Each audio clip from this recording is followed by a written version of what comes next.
talking about video games. Yeah!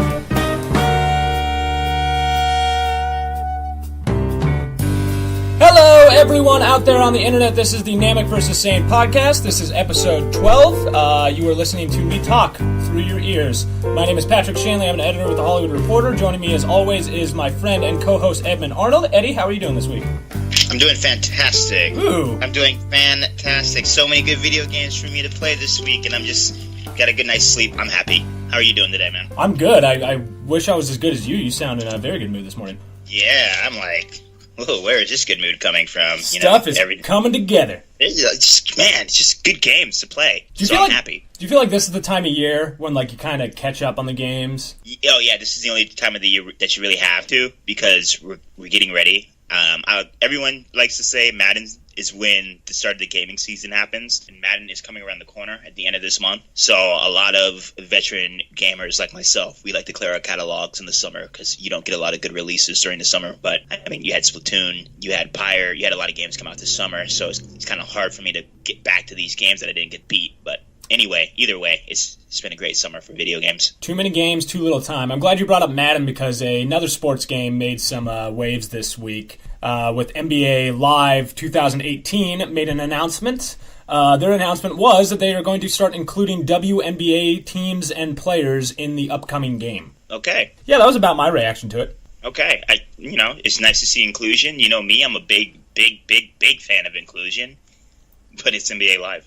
Yeah. Okay, so it's twofold, right? So NBA Live is obviously the weaker of the NBA games. Everyone's playing NBA 2K. Is this a grab for attention? Being like, hey, look at us, now we have the WNBA. And then here's the other part of it, and the bigger part. Not that many people watch the WNBA or follow the WNBA or could name more than maybe 3 teams. Well, let's be real here. This is like a cash grab type announcement. Mm-hmm.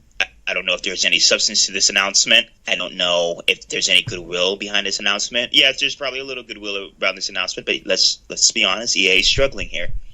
EA needed to pull something out of their pockets, and what has no other basketball video game done yet, and that's the WNBA. So maybe they think including the WNBA might bring some fan base back to their game, might bring some people over to buy it, but it's not going to happen. Yeah, so I'm going to try and tiptoe around this without insulting anyone.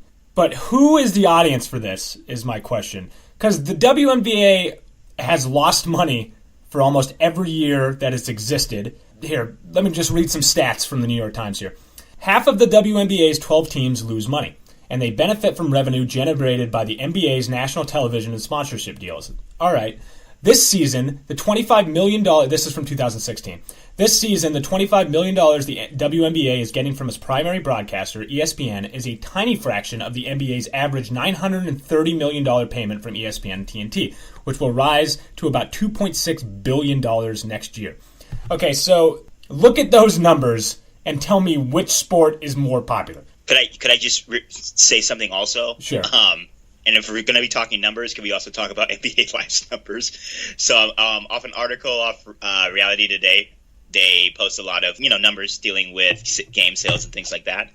So when Pasta Padre is a sports gaming site that reports on all these different video games, reported that no one brought NBA Live 16. It sounded a bit exaggerated, but the report was backed up by the numbers taken from the MPD results from September on NeoGAF, which says that only 8,300 copies of NBA Live 16 were sold, while a similar game from 2K Sports, NBA 2K16, was doing much better, with more or less 1.1 million copies sold. Lord. So you have 8,300 copies versus 1.1 million copies sold, including the WNBA. As nice as it is, as nice of a gesture it is, it's not going to save your franchise. Is it a nice gesture when it's very clearly just done as a stunt to try and drum up publicity for your failing franchise? Yeah, I think maybe. I'm trying to be nice here, okay? So I'm trying to give them points somewhere. So I think in a meeting somewhere, someone probably had in the back of their mind who brought it up, like, hey, let's try to be more inclusive in this series. Let's add the WNBA. Maybe we might pick up some fans of this game who are really into this league. Maybe.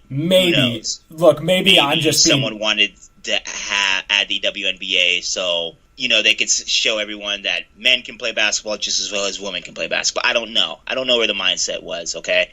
But it's not enough to save the NBA Live franchise is the bottom line. I don't think there's a lot of WNBA fans to begin with. There's got to be some WNBA fans, but I mean, it's nowhere near what the NBA has.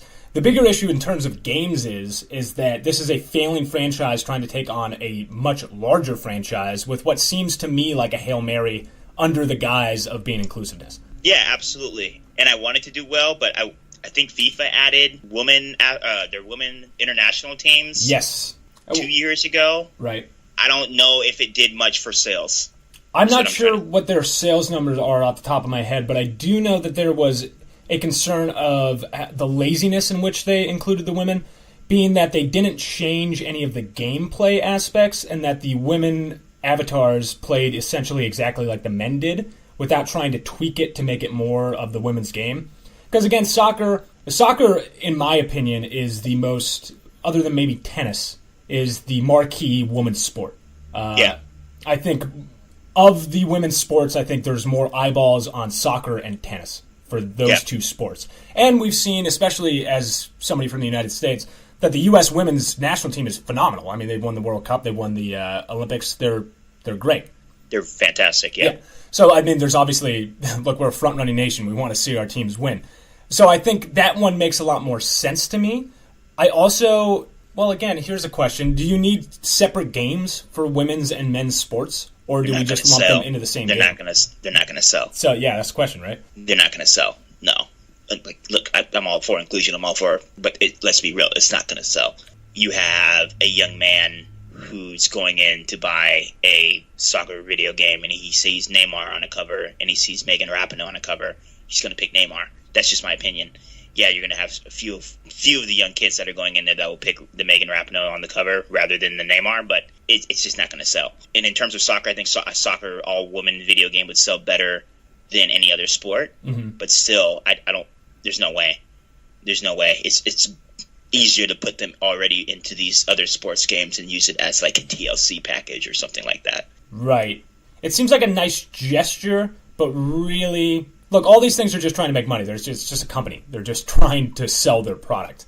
And for us to applaud something like this, I think is the wrong way to go about it. They don't care if you're applauding them or not. Like, that's not why they're doing it. They're doing it to try and seem like that's what they're doing it for. But the point is to sell the game. I don't think the people over at EA probably don't care about the WNBA. I'm sure there might be some people there who have an interest in the WNBA. But obviously their number one goal is to sell this video game as much as possible. And this was a chance for them to try and at least, look, we're talking about it right now.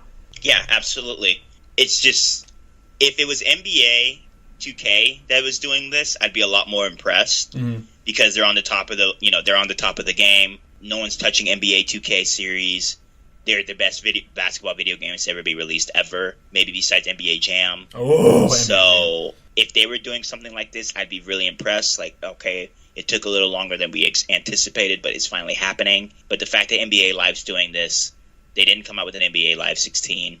They've been struggling for the last 5 years. They're doing it just to, add shock value. I mean, as soon as they announced this, it was trending all day on Twitter. Right. So mission accomplished by them. It also puts an onus on NBA 2K, because now NBA 2K is probably getting the questions you just asked. Be like, well, why haven't you guys done this before?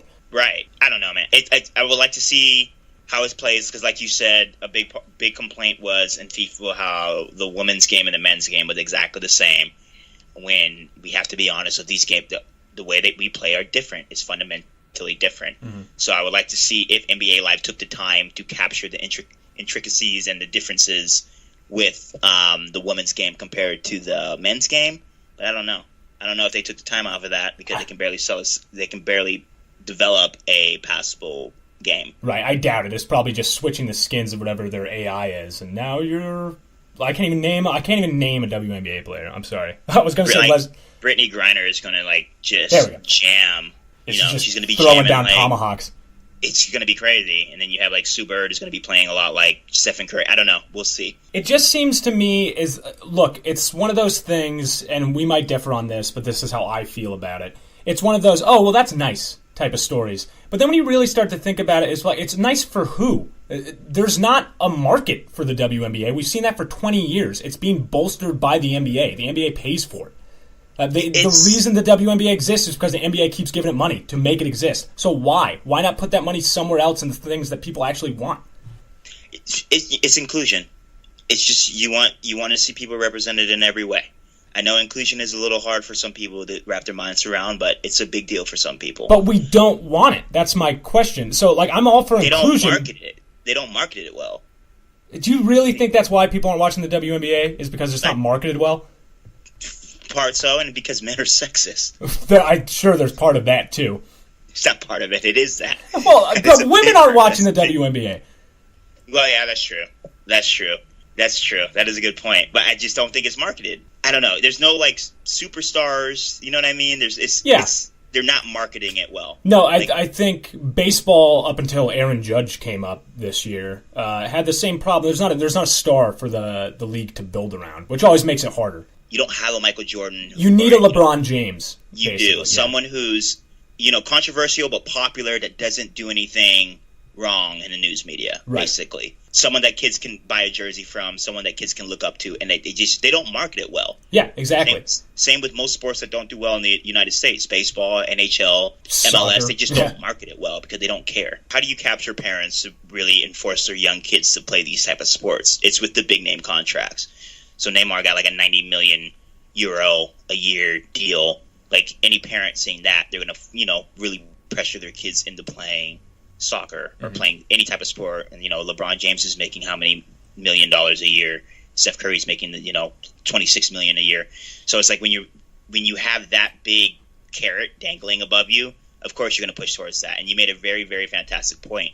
WNBA players aren't making that much money. Right. MLS stars aren't making that much money. So the parents of these kids aren't really motivated to participate in these sports because there's no end game. You know what I'm saying? There's no, like, if I accomplish this, it's like playing a video game. Yeah. If I put in 20 hours to this or 40 hours to this, I get some type of reward. They don't see that. They just see I'm putting in, look at track. Look at us in track. We ran track. We were pretty good at track. I ran it for 3 years. And then I quit because I didn't see any. Look, I could do this in college. There's no money in it. What am I going to do it for? Right. And so it's the same thing with WNBA, MLS. The same thing with all these sports. I mean, you'd be better off playing Overwatch at this point. Oh, you'd be better, yeah. Or taking accounting classes. Or going to a trade school. There's lots of things you can do. If we can touch on track real fast for anyone listening and unaware, I was incredibly fast. Maybe the fastest person in all of Nevada. I don't know. I thought about this a lot because when I moved out to California, I had to really think about it a lot. We were running in Reno, Nevada, so we were faster compared to anybody. So we were lucky. If we would have ran out here in like Sacramento or like the area that I'm in, like Richmond, we would have got our asses whooped. Please. Daily basis. I was a blur. I was the white California. blur. I wish I could. I want to speak to a bunch of young girls, but ask them about basketball. What do they actually think about basketball? Is basketball? I don't know. Does anyone look up to the NBA and be like, oh yeah, that's what I want to do? I mean, there's obviously some, but it's not the zeitgeist in the same way. It's not like young boys with football. Yeah, and football had the whole culture around it too. It's like it's like the manly Boy Scouts when you really think about it. It's just like another. It's like being a Marine. Kind of. It's a different culture, and it's not. They don't have a culture like that around any other sport that I've seen. I went to college at St. Mary's. The basketball team try to have like that type of culture like the football team is. We run things, but it's just you don't really. No, you know what nothing. I mean? Like, it's just football's still the cash cow in America. So, right. And that's why there's so many young kids risking getting brain diseases because there's so much money behind it. Yeah. That's why there's so many parents that are willing to put their kids in the Pop Warner, which is a sign of child abuse, in my opinion, because they're trying to get this big name ticket. I'm getting very controversial right now. Sorry. I want to go that far, but I do think you raise a good point. And the point is that parents are willing to put their children in danger's way. I wouldn't say it's a form of child abuse, but I mean, football's a dangerous sport. It's always a dangerous sport no matter when you're playing it. It's bodies colliding with each other in a way that other sports do not do it as much. It's the most contact sport other than maybe hockey, and hockey's much different. Parents who love their children are willing to put their children in that situation based on the fact that, well, I don't know, it builds community, it instills some good values with football, But Sure. but a lot of people are doing it because they want to get a payday somewhere down the line from their child, and that's how much sports can influence people's minds, and that is light years away from where the WNBA is, and as much as it pains me to say, probably baseball too to an extent. Anyway, it raises an interesting point. It raises an interesting point about representation. It raises an interesting point about the motivations behind why people want to do things. Raises an interesting point about the way we look at sports and sports culture. And lastly, and most importantly for our podcast, is that it kind of shines a light onto competitive gaming and seeing how these worlds are mixing, and how now with competitive gaming is an actual viable career path. What's going to happen to these traditional sports? And I truly believe this more than anything else. I mean, if you want to make a level playing field between men and women in competitive sports, if you want to call it sports, what's better than gaming? What is the difference between a man playing a game and a woman playing a game? What advantage does a man's body have over a woman's body at playing a video game? Nothing. Yeah, nothing. Absolutely Exactly. nothing. Women just might have more time on their hands to like actually do stuff with their lives, where men are just sorry. They don't do anything with their lives. Women are much more productive. I'm sorry. I work with young women and young men. The young women on my caseload are so much easier to work with than the young men, so I'm biased. So, but anyway, you're right. There is no difference between a male gamer and a female gamer. So you're right. That could be a sport that could bridge the gap. Yeah. But then again, how popular is esports? I don't know if you saw the news. The Street Fighting Championship is going to be on the Ocho. When is this? The 8th of August. So esports is still getting pinned on as a joke to ESPN. So I don't know. I don't know what the demographic of our listening audience is, but if you haven't seen 2004's Dodgeball, which is a seminal classic in the comedy genre, Did you hear about this? That ESPN is doing the Ocho for like a day, and they're putting on Ultimate Frisbee, that game that you play when you're drinking, where you're throwing beanbags across the wall. Cornhole. There we go. Championships, and then they had the nerve to stick the Street Fighter championship there. What does that tell you about ESPN? Okay, so ESPN thinks that competitive games are on the level of cornhole and on the level of competitive frisbee golf. Yeah, and yet this is how out of touch ESPN is. We have Robert Kraft, the guy who owns the freaking Patriots, just dropped billions of dollars into an Overwatch league. Like, you think maybe ESPN that this is a little bit bigger of an audience than you might be giving it credit for? Is it because ESPN hasn't put a stake into it yet? Is it because it's like NBC's getting into it and Fox is getting into it? Well, then that's stupid on their part if everybody else is doing this. I mean, who knows? The numbers might prove that I'm wrong and ESPN is right in this situation. But if this many humongous entities are putting their money and time behind this new thing that's coming up, then like you might look back and be like, oh, we were behind the curve on that. And ESPN is already hurting anyway. Yeah, they are. Yeah, they are. They need something. I think maybe they should start broadcasting WNBA, NBA live games. Maybe that would help them. That's how you get that audience. According to EA, that's what you need to help you. This is what I want to happen, just to make people insane. I want the best Madden player in the entire world to be a woman. Just like what is going on to screw with people.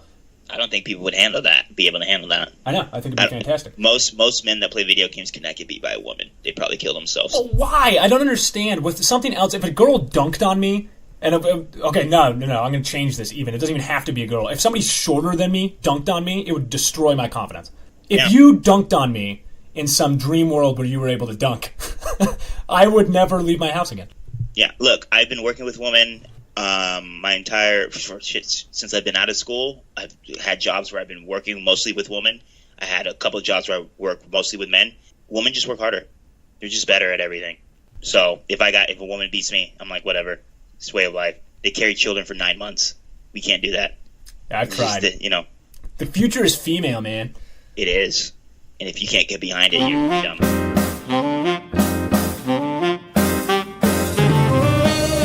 Okay, joining me now is Greg Kasavin, creative director for Supergiant Games, whose most recent game, their third, Pyre, is burning up the sales charts on PS4 and Steam. So this is Supergiant's third game. It is a little bit different than the past two, but what has the reception been like for this one as opposed to the last two that you guys released? Yeah, it's been really good. It's been a really exciting time for us.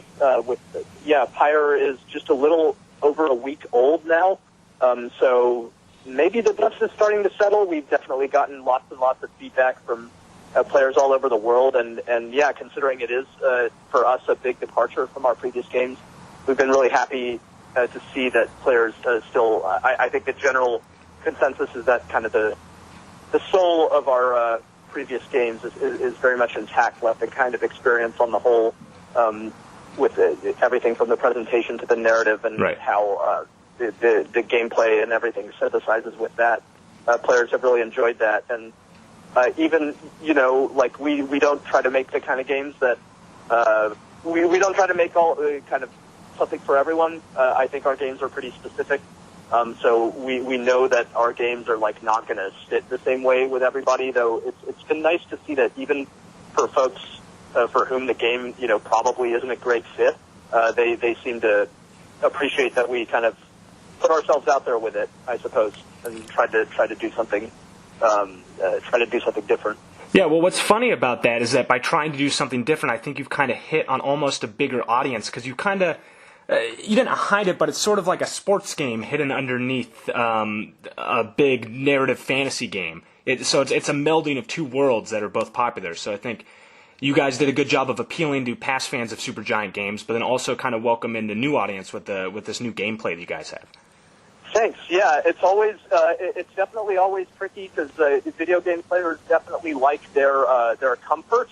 In my opinion, like it can be, I think, quite risky, both to try to, propose new types of gameplay and also even to sort of hybridize, to like combine genres in ways that aren't commonly combined. And because, again, you kind of risk players feeling left out in the cold or like not used to the kind of experience. But I think in the case of our games at Supergiant, like our entire audience consists of players who are willing to take a chance on stuff. Like if not for that quality, no one would have played Bastion our first game or Transistor our second game. They're all kind of games that on the one hand have some conventional qualities, but on the other hand I think are a little bit strange as well. So it takes a certain kind of player to go like, yeah, let me give this a shot. This looks interesting.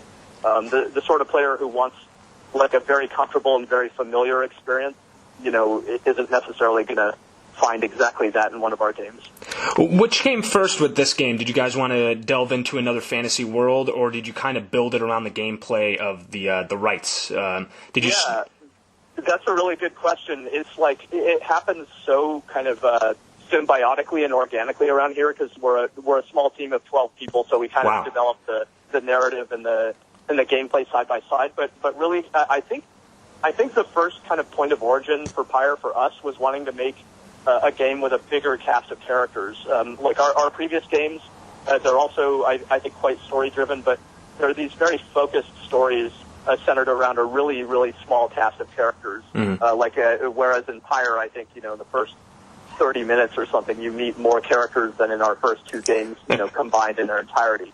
So wanting to make basically a game around an ensemble cast was something that was really appealing to us because we love the kind of world building and character building aspects of game development.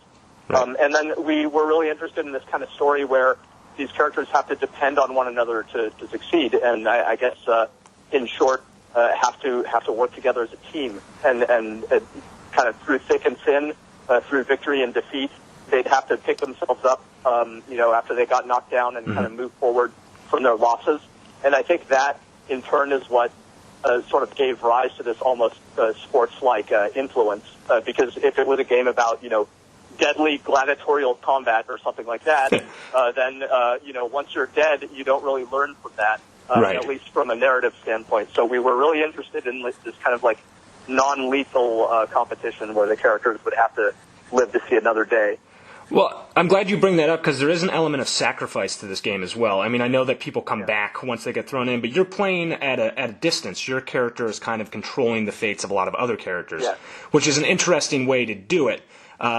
So when did that aspect come into it? Was that always the plan going from the get-go to have the player kind of be, I don't want to say an observer because you're a part of it too, but you're not the one that's on the field? Yeah, that's right. We had a lot of ideas around that. I think that aspect did happen pretty organically as we were just kind of iterating on the game and on the writing, on kind of the narrative framing of it. We knew that the gameplay itself was going to center around this kind of multi-character control system where even though you have 3 characters in the field at a given time, only one can move at a given moment. So it's really more like a 1 versus 1 type of competition, even though there's more there's more characters than that in the field. And we liked the idea of, we gravitated toward the idea of the player kind of being there with them, kind of is together with them, but also separate in a way. And because that resonated with us just from a narrative standpoint of this kind of world of outcasts and exiles, and like wanting both feeling apart and together at the same time, and the kind of the emotional cocktail around those feelings, and wanting to put the player in the world, at least from a narrative standpoint, so that you could really start to feel a sense of kinship with these characters, so that when these big moments did come up, they could be more impactful. Mm-hmm. Well, I think you guys did a really great job of world building, not just the aesthetic of it, but also, as you mentioned, the characters. They're very fleshed out. It's a very deep, lore-filled world that you can kind of lose yourself in. I spent as much time in the wagon as I did on the playing the rights game. Cool. So, knowing that you guys have built such a large world, is there plans to revisit it in the future with different games, or is this, again, like you said earlier, you're always trying to do something new once one is finished? Yeah, we quite honestly have no idea when it comes to what the future holds, and I think each of our game worlds we've tried to. This one lended itself to kind of an even bigger and deeper world in some ways, just by virtue of having more characters in it. But we've tried to kind of invest heavily in each of our game worlds, even though each of our games, at least thus far, has been a standalone experience. Because I feel really strongly that. Like a world that is, like, you have to put that level of detail into a world for it to be the sort of world deserving of kind of the opportunity to return to it. So we never think of our games as like the first in a trilogy or anything like that. Mm-hmm. We, as a small team, we kind of approach each of these projects believing that there's at least some chance that this may be the last game we ever. It sounds a bit morbid, I suppose, but like we kind of go all in on each of these games, and each one of them really dictates what we'll be able to do in the future, because we self-publish and self-fund all these games, so it just the future really hinges on the outcome of a given one of these projects. But we really enjoyed making original games each time, but we also, I think above all, really want to surprise ourselves, and in so doing, I think surprise others. So who knows? I don't know. By virtue of that, like I said, I don't know whether we'll ever revisit it. But I love this world and this cast of characters dearly, and I'd be happy to do that, and I would also be happy to come up with new stuff as well. Absolutely. Were there ways in which Bastion and Transistor influenced Pyre at all when you guys were going forward? I'm sure there must be things that you learn along the way, but was there anything that sticks out in your mind? Yeah, it's hard. I think like the experience of having worked on those games is like profoundly influential. Like I think our games definitely exist for us, like in this kind of sequence where we never could have made Transistor was our second game. Mm-hmm. We never would have made Transistor before Bastion, and I think we never would have made Pyre before Transistor. I think each of these games has pushed us a little bit farther and farther, like out of our kind of creative comfort zone. So that's kind of like a spiritual influence, I guess. But since the games themselves, since they play out differently and take place in their own original settings, it's hard to pin down. Like, if anything, I think we make things quite a bit harder on ourselves, because by the end of making one of these games, we've learned so much about how to make like this type of specific game. And then if we go and start on something completely new, a lot of those particular bits of knowledge like no longer apply. So I think Bastion, for example, had a lot of good ideas in it that we then proceeded to feel like we're off limits as we were making our next game.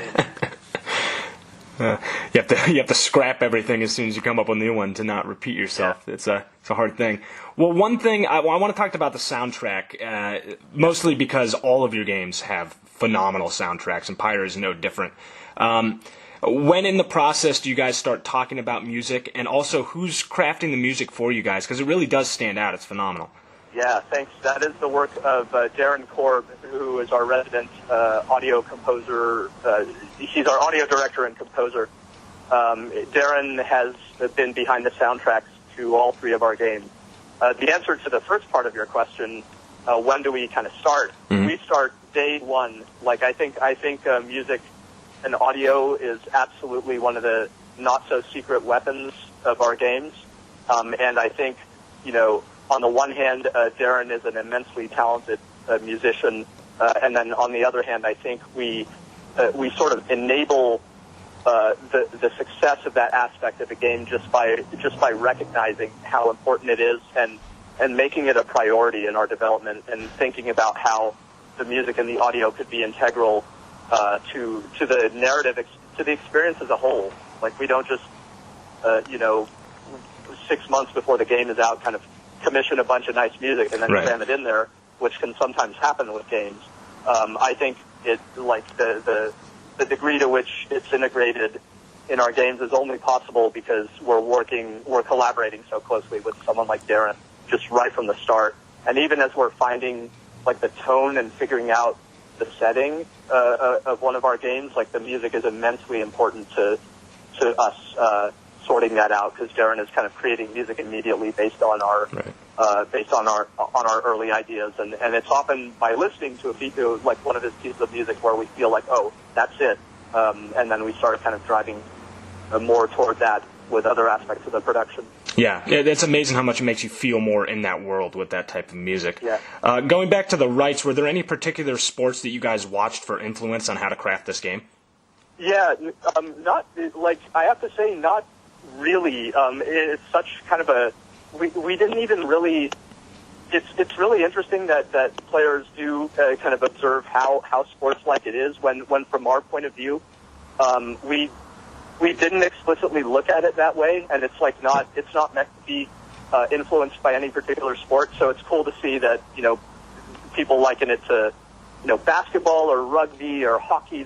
I've heard like every possible sport come up as a reference, and I find that pretty interesting because it just suggests to me that it's kind of ingredients from all those things. And we did think of it how like, it's sports in the real world often do have some sort of kind of a ritualistic, like if you trace them back to their earliest origin, right? At least in some cases, they may have some kind of like they may be derived from some sort of ancient ritual that occurred. So we did start to think of it as like, what if this is this sort of prototypical version of something that thousands of years later, would become a sport. But in the context of this like fantasy world, this is this ancient and mystical ritual. Right. But yeah, there's, here, like I said, it's a small team, and we have a mix of some folks who love watching, basketball, baseball, football, but we're certainly not like a team of like hardcore sports fans or whatever. So it's kind of a mix of a variety of influences, I think. What's with esports getting so popular now, this isn't an online multiplayer game, but it does have a way in, I guess, if you guys ever chose to do that. Is that anything you talked about, anything you're aware of, or anything you would have plans of doing? Yeah, that's a great question too. Like we really, so we do really love like competitive multiplayer games, and in addition to in addition to our love for these kind of narrative experiences, a lot of us play competitive games. So that was part of the appeal of making a game like this. Mm-hmm. Though we did stop short of going the full like online multiplayer route. It's largely just kind of by virtue of our team having to make really, really careful choices about what we prioritize in development. Because I think if you've ever played the kind of a not so great online, like I think bad online play is even worse, is like a lot worse than no online play at all. For sure. Disconnected and lagging and all these kinds of terrible things. Right. So we really recognize that as something that would be us biting off more than we could chew.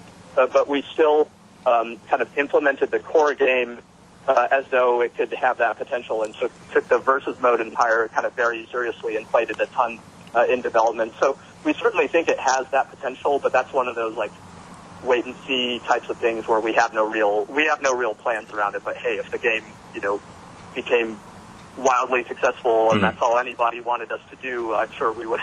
I'm sure we would consider something like that. Because again, we enjoy playing it. But yeah, at this point, we don't have any plans to like add online play or something like that, because it really, I think these days when you look at games that are very successful in their online play, the entire game is sort of constructed around that experience. It's not something that you could just, tack on after the fact right. and expect to be a very successful aspect of the game. Absolutely. All right, I saved my hardest question for last, so I apologize. This one's tough. How did a dog grow a mustache? Well, he's not you refer, of course, to Rookie Greentail. He's no mere dog, sir.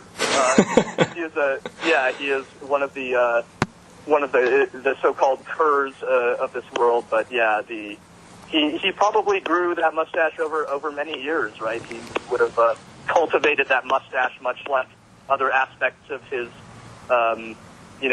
richer than he actually is appearance. So yeah, that character Rookie, I think, along with some of the other early characters, became pretty like emblematic to us around the kind of tone we wanted to strike. And even you're referring to a moment right.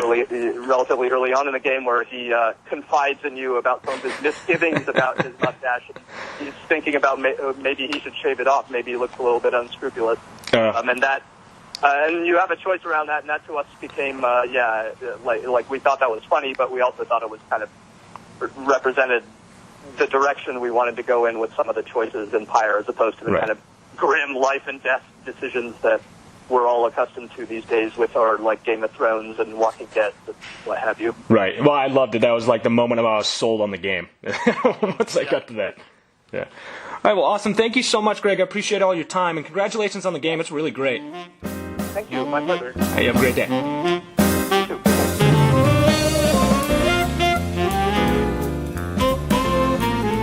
Another bit of news this week was, another controversy with competitive gaming, with a gaming company not living up to its promises, with gamers in general just being kind of pushed to the side. Kotaku ran this article about a Smash Brothers tournament that occurred 7 months ago, and that the winners have still not been paid from. It's ridiculous. I mean, that's madness. That is worse than the Pokemon Go thing by... I don't think we can even compare it, because these people got into it.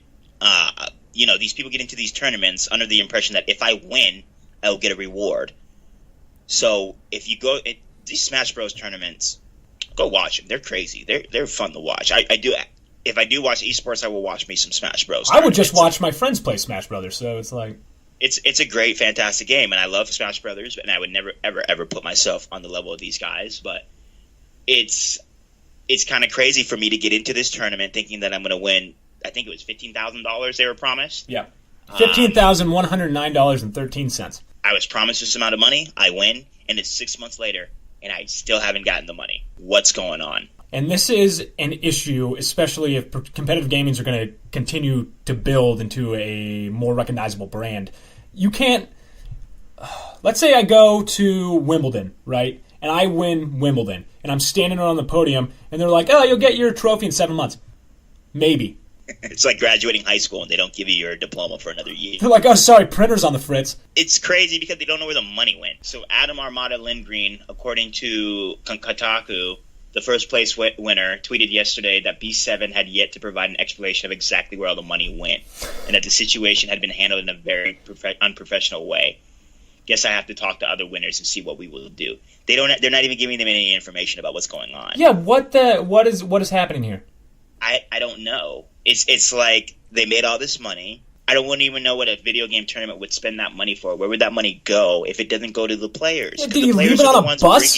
Is that what they said? They bought a bus? No, I'm just saying. Like, did he have it in his suitcase and he forgot to grab it when he got off of the public transit system? Like they switched the wrong suitcase at the wrong bus station? I don't know. Oops, we made the mistake. It's crazy. And it's at B7, I don't know. B7 is the ones that put this on, right? Yes. So Kotaku, furthermore, they say B7 has produced a string of dire news stories shortly after the event. B staffer Anna Power 89 Freudenberg came forward with allegations of sexual harassment and financial misconduct on the part of Beast Lolex. 12 members of the Beast crew stepped down in solidarity with Froyoberg. So maybe the money went into paying off for some lawyers. I mean, it sounds like it. But good God, this is another one of those stories that's making me think that esports is not going to make it. Yeah, but here's the thing. This would never, well, the sexual harassment part might, but you would not get paid by a league that's owned by the Clippers owner and by the owner of the Patriots. You know, if they're going to slap their name on it, a story like this would never, ever happen. Yeah. So is this just is this the last dregs of, this is before it went big time? Like, let's compare it to the UFC, right? So before Dana White went public with the UFC and it really took off, I'm sure there were stories like this.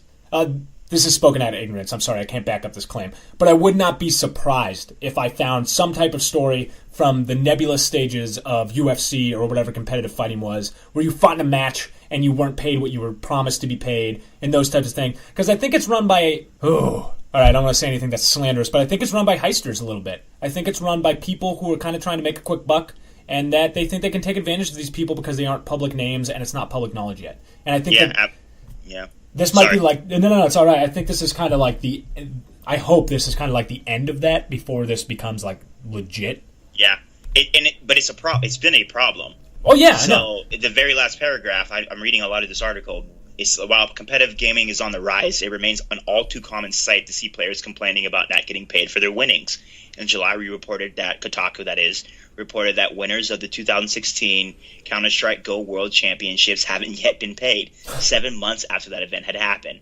A year ago, esports company Does Play went out of business and disappeared, still owing thousands of dollars to players in prize money.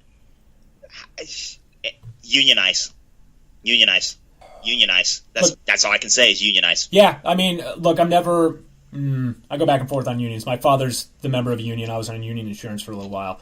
I'm not huge on unions politically. However, I'm sure I'll get a lot of that. However, this is one of those situations where it does make sense. If this type of stuff is happening, then you're stronger as a unit than you are as an individual trying to get your money. It's just you're being shaken down. Yeah, you are. And, the last sentence says Smash players voice interest in unionizing in an effort to combat tournament overscheduling and erratic pay. This is the only way to combat this. How do you unionize? How do you unionize gamers? Now that there's a league, it can be unionized. But before this, how would you unionize that? What would your union be? I think now you are in a position where you can. I think so too. Yeah. I think now that you have these big name owners getting into this, I believe now you have a chance to really get together, create an organizing committee, get some support behind your union, because you have evidence of why you need to unionize, because you haven't been paid and you've obviously been jerked around for a lot of years. So you have a good case behind you. It's time to unionize, esports people. Do you think that this will give these types of players a little bit of wet feet if they were going to try and get into the Overwatch League or one of the other big leagues that has been announced? Why would I get into a league? Why would I put in hours and hours and hours of effort if I don't have a promise of getting my prize money, my reward? I wouldn't. It's a big knock on them. And these are popular competitive gaming. These are popular games to watch competitively. Right. You have Smash Bros. And you have Counter-Strike. Those are the two most popular games that besides Dota and League of Legends, those are the two most popular things that people are watching on Twitch. So if those two can't get paid, if the people participating in these popular games can't get paid, I don't know if I would be very apprehensive. Mind you, this Overwatch League is completely different because you have your bigger names around it, but still, it's like, it's scary, man. It's very, very scary. And look, I don't see enough people making the comparison between this, but if you're following it closely, these are the things that start to be... This is what you're competing against if you are the owner of the Overwatch League. And I'm sure that they are reading these types of articles and paying attention to this type of stuff. But this is the public perception that you're going to have to fight against to make your league legit. And time still remains to be seen if these will end up another XFL or if we have the next UFC on our hands. And it's things like this that are the public perception that you have to go against. You are not only appealing to gamers. If you make a massive league that is broadcast on broadcast television on the major networks, then you have to have a product that is palatable to a large, broad audience, not just of gamers. Right. You do. You're absolutely right. And especially if you want to start making money, you have to, appeal to a broader audience than gamers. You're absolutely right. And these type of stories aren't going to do it. They're not going to bring an audience. You need people like seeing money. Americans love money. We like seeing those big paydays. So dollar bills, y'all. dollar bills, y'all. So if you're making these promises, you need to deliver on them. It blows my mind. It blows my mind. These people sign contracts, right? You would imagine so. I want to compete in a contest or a tournament without signing a contract. Yeah, it's crazy to me. Like, can they take them to court? I don't know what's going on here. How could you not? I mean, if you have a legally binding contract that says that you why are you waiting 7 months to make a fuss about it? And that's another question too. How much good humor are you willing to give these people? Where's my money, man? Right. That's what I'm saying. Like, if my paycheck doesn't come to me the day it's supposed to come to me, I'm calling everybody I can to complain. And you have a right to do so. You are not being a greedy grub monster. I can't think of a better example. Grub monster. I'm going with that. You are not being a greedy grub monster if you're asking for money that you did a service for. You are owed that money. I don't like grub monsters. Okay. Nobody likes grub monsters. They're gross. Yeah, it's amazing to me. This is a crazy story. 7 months. I win a tournament. 7 months. I put in a lot of time and a lot of my own money to win this game, and now I'm not getting paid. And I'm going to Twitter to voice out my grievances. Could this be a more millennial story in any way? Everything about this is just the new guard. This is how things are done now. You voice grievances on Twitter. You're getting shakedown by a video game tournament company. Like, what is organizers, whatever? What a bizarre turn of events. If you would have told me this story existed 6 years ago, I would have been like, what are you talking about? Dude, this guy says he has not been able to contact the head tournament organizer, Alexander Lolex Gabrielson, to email since April. And the rest of the Beast tournament organizers had told them not post anything about Lolex until their official statement. So this guy just like straight up disappeared with their money. Yeah, he just poof, and now I'm they gone. don't know where to find it. This guy's on a beach somewhere. They need to find this guy, and he needs to be put in prison. I hate people like this. It's you just don't take people's money like that. Yeah, exactly. It's just a shakedown. You benefited off of the labor of these people, whatever the labor is. By the way, it doesn't matter that they were playing a video game as the labor. It was labor, and you benefited off of it, and then ditched it. Yep, that's it. That's Bush League, bruh. That is Bush League, and all these people brought in money. All these people that played the game brought in money to you, and you have the nerve to disrespect them so bad. I hope you get put in the prison. I hope you're right next to Martin Shkreli. Yeah, I hope you're right there, you scammers. Can't stand scammers, man. Yeah. Maybe that's why Robert Kraft and all these guys got into it, because they're like, let's regulate it, let's make it official. I think so. So we don't have these issues. I think this was a wild west of a whole bunch of different... I wanted to say Splinter Cells. What a horrible comparison to make. But a whole bunch of different little factions that were running their own tournaments and be like, well, let's round all these up and I'll start making a lot of profit off of it. It's sort of like watching a whole bunch of amateurs trying to do something that you know how to do. I get it. It's just, man, bad management is the death of America. Or Sweden, in this case. Or Argentina. All right, Eddie, you have been playing a game quite a bit for the last couple weeks, and it was a game that we were lucky enough to get the game director of, Greg Kasavin, and that is Pyre. We had a wonderful chat with him this week. But, Eddie, I want to get your thoughts on it. You touched on it last week. What is it about this game that has drawn you in so much? Everything. Every single thing. The writing, the art style, the gameplay, the music, the little voice acting, which is there isn't much into it, but they have like this little new language that they developed for the game. I love that so much. There's something cozy about it. I don't know what it is. It just makes me feel good. It's like that ASMR. Did I say the writing? Yeah, but it bears repeating. Did I say the writing? No. And did I say the writing? So you like the writing is what you're saying? The writing that's fantastic. Oh, cool. So, you heard it here first, folks. I kind of set it up last week in a very disjointed way because I love this game so much. But basically, if you don't want to listen to if you don't want to hear anything about the story, turn this off now. Come back in like 10 minutes. But so you're basically an aimless wanderer. You've been cast out. You've done something in your past that's made you cast out into this like purgatory jail sentence. So the way the world is set up is you live in this Commonwealth, which is the mainland. Think of it as like the United States. and then you get shipped off to like a purgatory type place if you commit a crime. Think of that as like Alaska. So you're shipped off into this openless, endless world, and then you meet these band of players. You get together with these band of players. You're slowly figuring out what you have to do in order to get out of this land. So you have to participate into these rites. And these rites are set up in a way, there are 3-on-3 tournaments where you have goals on each side, and you have to basically run into those goals. You can pass, and basically there's a little snitch or an orb that's dropped into the middle of the map, and it's up to you. Take the orb and douse it in this pyre, and once you extinguish it, then you win the match.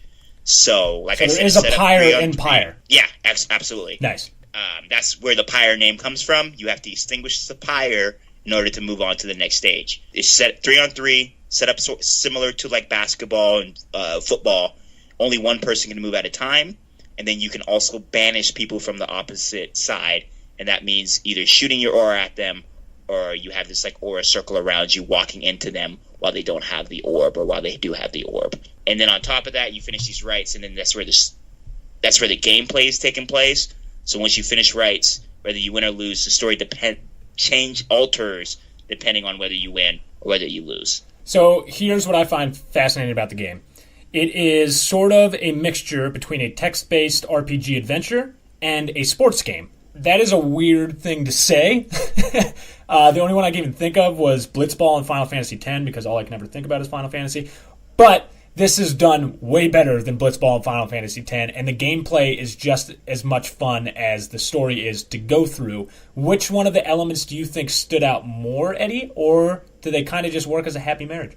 They complement each other so well. It's like a 30-year marriage where the person just knows everything about the other person, and they just flow really well together. That's so cute. It is a wonderful mesh. When I first went into this, I didn't think how. And let me tell you something, okay? Supergiant Games, they don't make no bad games. They don't make bad games. It's not in their DNA. Bastion is, to my opinion, is a masterpiece. Probably one of the greatest indie titles ever released, next to Limbo. Transistor was a very strong. I did not like Transistor as much as I like Bastion, but it's not to say that I did not love Transistor. It was another fantastic game with one of those stories that's very eye-opening. This game that I'm playing right now, Pyre, might be my favorite out of the three. Wow. Just on terms of how it's written, just on terms of the music is out of this park, and these rights, these 3-on-3 tournaments, like Quidditch basketball sessions, they're so much fun. And it takes so much strategy, and you have to play smart. You have to be smart. You have to play defense. You have to be smart on offense. It's fantastic. And you get a whole bunch of different characters who have different speeds, different skills. They move in different ways. So there's a bit of strategy to it as well. Like you said. And the characters, the character design, the characters. There's a dog with a mustache named Rookie. Yes. And he's like a little scoundrel, and you never know what he's gonna do. He seems like a thief. And then there's just like dude that's full of love named Headwind. And I don't want to spoil his story, but his story is just so sweet. You know, he's kind of he's not an asshole, but he did something for love, and he got punished for it. And it's just like, when you find that out, you're like, God, this guy is so good. And I've been there. Jodorowsky, I can't say her name. The horn lady? This big demon Viking lady, and who can just knock heads off. And then there's Faith. Well, depending on what name you choose for her. There's Faith of Faithful, and all these characters are fantastic, and they're all introduced in a way that makes them very engaging, and you want to help them. You want to help them all. All right, so here's the question that I'm going to ask to you. In a year that has had some pretty phenomenal marquee games, where does Pyre rank on... This is early. We're only in August. But where does it rank on your game of the year? It's a tough question. It is definitely... I played a lot of good indie games this year. A Night in the Woods is one that stands out. It's definitely better than A Night in the Woods. Ooh. I'm gonna be playing some Tacoma this weekend. I heard some good things about Tacoma. It is definitely right now the indie game of the year for me. Wow. And I would put it on my game of the year list. I would probably put it at 5, behind Breath of the Wild, Horizon, Persona, and behind Nier Automata. That's a pretty solid list. I would put it at 5. It's a strong game, very, very strong game. And the only issues I have with it so far, it has a little bit of pacing issues, but nothing dramatic. Everything around this game is borderline perfection. And like I said, the music in this has been a good year for music in games. Like Nier Automata, Breath of the Wild has some fantastic music. Persona has some fantastic music. This game probably beats all of those games in terms of music production. If you like a good story, if you like something that you've never, ever, ever, ever, ever played before, pick up Pyre. Because I know we're running into a lot of times where we're playing the same games over and over again just by different developers. I've never seen anything like this game before in my life. Ever. So now for an older segment that we haven't done in a while, I just want to check in with Patrick to see what he's playing right now. Patrick, if you do not know, if you haven't listened to the podcast before, likes to play games that are usually 10 to 12 years older. It seems like he picked up a game that's a little, not newer, it's it's within the last 3 years. It came out last year. It came out look, I don't consider a game new unless it's in the 3-month span, okay? All right. So that game's a little old, all right? It's a little old. So Pat, tell us a little bit about what you're playing and give us like a little brief review. All right. This is going to be a very brief review because I'm not super far into the game. But I picked up Stardew Valley. Stardew Valley is a delightful little game where you play as the grandson of a man who left you a farm in a town called Stardew Valley. You get to name your own character. You get to name your farm. The name of my farm I can't say on the radio, but it made me laugh. So you move into this farm, and then you kind of meet the townsfolk of the farm that you live on. The farm that you move into is kind of in disrepair. You are given a variety of tools to try and chop down trees, scythe a whole bunch of grass, and kind of cultivate the farm that you were inherited. I have only been playing it I bought it yesterday, and I played it for about 5 hours. I got really into it. This game was awesome.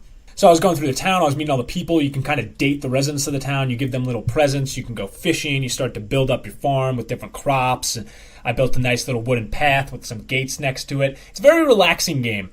It is done in the style with 8-bit isn't right. I don't know what bit it is, 32-bit. It looks like a Super Nintendo game with those old pixelated graphics. But that almost added to the charm of it, and I really liked it. It felt to me like the first time I picked up like an old Star Ocean or like what's a better example?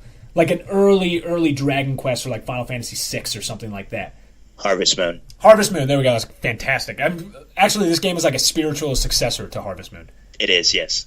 So yeah. Okay, that's exciting. How hard was it for you to get into it? This is the most confusing game I've ever played in my entire life. Yeah, this game does not hold your hand. No, it drops you in and it doesn't give you anything. I have no idea what I'm doing. I was just going around. It took me, this is embarrassing to even admit, it took me almost over half an hour to figure out how to switch between my different tools. I was just going around with a pickaxe trying to chop down trees, which works. It just takes a while. Yeah, I'm not going to sit here and act like it was. If I would have gone into this game not knowing what to do, it would have been a very hard game for me to pick up. I was raised on Harvest Moon 64, and I also play a lot of Rune Factory, which are similar veins to these games where you're like owning your own farm, building your own farm. I put like 200 hours in this. I shit you not. I put 200 hours in the Stardew Valley last year. Good Lord! It was like my game of the year last year.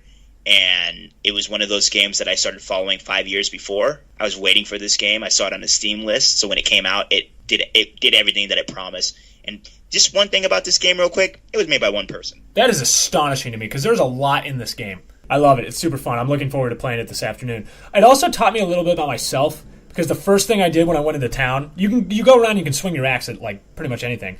So the first thing I did when I went into town was like, can I murder the whole town? I never did that. That's terrible. Yeah, no. What does that say about me? No, it says that you're a terrible person. I get it. When you grew up as a terrible person who played Grand Theft Auto, all you want to do is kill everyone. I think you don't really want to, take in the beauty of this town. No, I just want to burn it to the ground.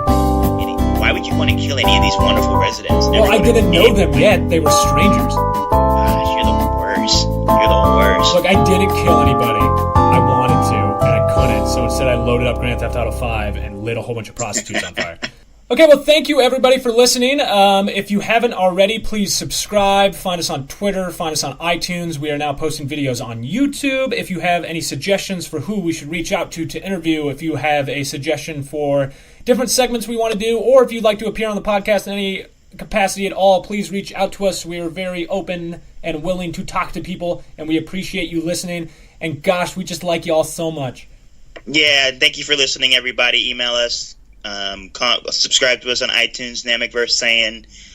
Found us on SoundCloud. Found us on Twitch. I'll be posting a video of what am I talking about? I'll be posting a video of Pyre up this afternoon. Do not tune in if you don't want any spoilers. I'm like heavy into this game. I've just released my second person, so I'll be probably streaming for a good 2 to 3 hours this afternoon. Nice, yeah. Twitch it up. Find us on Twitch. We like getting feedback from you guys. Yeah, thank you for everyone who's commenting on the SoundCloud. Thank you for everyone who's commenting on YouTube. Thank you for everyone sending us emails. We appreciate you guys for tuning in. Thanks, everybody. We love you. Hi, Gay and Stan. Hi, who's Game Stan? Gay and Stan. Your parents. Oh, I thought you said Game Stan. Hi, parents. Talking about video games. Who were my parents?